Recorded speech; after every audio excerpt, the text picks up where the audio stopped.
সফর রাসূল সাল্লাল্লাহু আলাইহি সাল্লাম রোমানদের বিরুদ্ধে যুদ্ধের প্রস্তুতি নির্দেশ দান করলেন।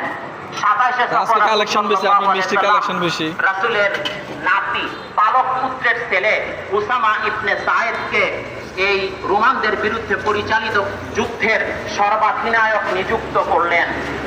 উসামা রাদিয়াল্লাহু তাআলা দায়িত্ব গ্রহণ করে মদিনার বাইরে পুরো এলাকাতে সামরি করলেন যেন যারা যারা যুদ্ধে যাবে তারা যেন এখানে যুক্ত হতে পারে।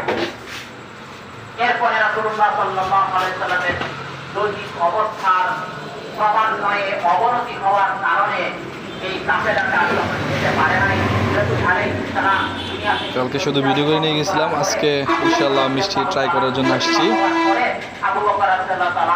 গরম গরম মিষ্টি একটা ট্রাই করতে আবু বকর রাদিয়াল্লাহু তাআলা রাজনৈতিক দূরদর্শিতা বিসমিল্লাহ এবং সিদ্ধান্তের ব্যাপারে দৃঢ়তা হওয়ার প্রথম দৃষ্টান্ত হলো এটা। রাসূলের ওয়াফাতের পরে সব সাহাবী এমনকি ওমর ইবনে খাত্তাব পর্যন্ত পরামর্শ দিলেন যে রাসূল দুনিয়া থেকে চলে যাওয়াতে আমরা মুসলিম গরম গরম মিষ্টি অনেক। ভিতরে আসি